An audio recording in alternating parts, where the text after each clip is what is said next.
بسم اللہ الرحمن الرحیم۔ قسم ہے قرآن حکیم کی، تم یقیناً رسولوں میں سے ہو، سیدھے راستے پر ہو، اور یہ قرآن غالب اور رحیم ہستی کا نازل کردہ ہے تاکہ تم خبردار کرو ایک ایسی قوم کو جس کے باپ دادا خبر نہ کیے گئے تھے اور اس وجہ سے وہ غفلت میں پڑے ہوئے ہیں۔ ان میں سے اکثر لوگ فیصلہ عذاب کے مستحق ہو چکے ہیں، اس لیے وہ ایمان نہیں لاتے۔ ہم نے ان کے گردنوں میں توق ڈال دیے ہیں جن سے وہ ٹھوڑیوں تک جکڑے گئے ہیں، اس لیے وہ سر اٹھائے کھڑے ہیں۔ ہم نے ایک دیوار ان کے آگے کھڑی کر دی ہے اور ایک دیوار ان کے پیچھے۔ ہم نے انہیں ڈھانک دیا ہے، انہیں اب کچھ نہیں سوچتا۔ ان کے لیے یکساں ہے، تم انہیں خبردار کرو یا نہ کرو، یہ نہ مانیں گے۔ تم تو اسی شخص کو خبردار کر سکتے ہو جو نصیحت کی پیروی کرے اور بے دیکھے خدائے رحمان سے ڈرے، اسے مغفرت اور اجر کریم کی بشارت دے دو۔ ہم یقیناً ایک روز مردوں کو زندہ کرنے والے ہیں، جو کچھ کام انہوں نے کیے ہیں وہ سب ہم لکھتے جا رہے ہیں، اور جو کچھ آثار انہوں نے پیچھے چھوڑے ہیں وہ بھی ہم ثبت کر رہے ہیں۔ ہر چیز کو ہم نے ایک کھلی کتاب میں درج کر رکھا ہے۔ انہی مثال کے طور پر اس بستی والوں کا قصہ سناؤ جب اس میں رسول آئے تھے۔ ہم نے ان کی طرف 2 رسول بھیجے اور انہوں نے دونوں کو جھٹلا دیا۔ پھر ہم نے تیسرا مدد کے لیے بھیجا اور ان سب نے کہا ہم تمہاری طرف رسول کی حیثیت سے بھیجے گئے ہیں۔ بستی والوں نے کہا تم کچھ نہیں ہو مگر ہم جیسے چند انسان، اور خدائے رحمان نے ہرگز کوئی چیز نازل نہیں کی ہے، تم محض جھوٹ بولتے ہو۔ رسولوں نے کہا ہمارا رب جانتا ہے کہ ہم ضرور تمہاری طرف رسول بنا کر بھیجے گئے ہیں، اور ہم پر صاف صاف پیغام پہنچا دینے کے سوا کوئی ذمہ داری نہیں ہے۔ بستی والے کہنے لگے ہم تو تمہیں اپنے لیے فعال بد سمجھتے ہیں، اگر تم باز نہ آئے تو ہم تم کو سنگسار کر دیں گے اور ہم سے تم بڑی دردناک سزا پاؤ گے۔ رسولوں نے جواب دیا تمہاری فعال بد تو تمہارے اپنے ساتھ لگی ہوئی ہے، کیا یہ باتیں تم اس لیے کرتے ہو کہ تمہیں نصیحت کی گئی؟ اصل بات یہ ہے کہ تم حد سے گزرے ہوئے لوگ ہو۔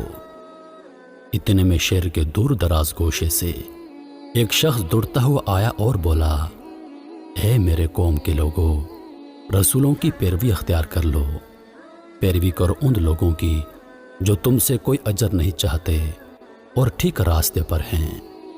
آخر کیوں نہ میں اس ہستی کی بندگی کروں جس نے مجھے پیدا کیا ہے اور جس کی طرف تم سب کو پلٹ کر جانا ہے؟ کیا میں اسے چھوڑ کر دوسرے معبود بنا لوں؟ حالانکہ اگر خدائے رحمان مجھے کوئی نقصان پہنچانا چاہے تو نہ ان کی شفاعت میرے کسی کام آ سکتی ہے اور نہ وہ مجھے چھڑا ہی سکتے ہیں۔ اگر میں ایسا کروں تو میں سری گمراہی میں مبتلا ہو جاؤں گا۔ میں تو تمہارے رب پر ایمان لے آیا، تم بھی میری بات مان لو۔ آخرکار ان لوگوں نے اسے قتل کر دیا اور اس شخص سے کہہ دیا کہ داخل ہو جاؤ جنت میں۔ اس نے کہا کاش میری قوم کو معلوم ہوتا کہ میرے رب نے کس چیز کی بدولت میری مغفرت فرما دی اور مجھے باعزت لوگوں میں داخل فرمایا۔ اس کے بعد اس کی قوم پر ہم نے آسمان سے کوئی لشکر نہیں اتارا، ہمیں لشکر بھیجنے کی کوئی حاجت نہ تھی، بس ایک دھماکہ ہوا اور یکایک وہ سب بجھ کر رہ گئے۔ افسوس بندوں کے حال پر، جو رسول بھی ان کے پاس آیا اس کا وہ مذاق ہی اڑاتے رہے۔ کیا انہوں نے دیکھا نہیں کہ ان سے پہلے کتنی ہی قوموں کو ہم ہلاک کر چکے ہیں، اور اس کے بعد وہ پھر کبھی ان کی طرف پلٹ کر نہ آئے؟ ان سب کو ایک روز ہمارے سامنے حاضر کیا جانا ہے۔ ان لوگوں کے لیے بے جان زمین ایک نشانی ہے۔ ہم نے اس کو زندگی بخشی اور اس سے غلہ نکالا جسے یہ کھاتے ہیں۔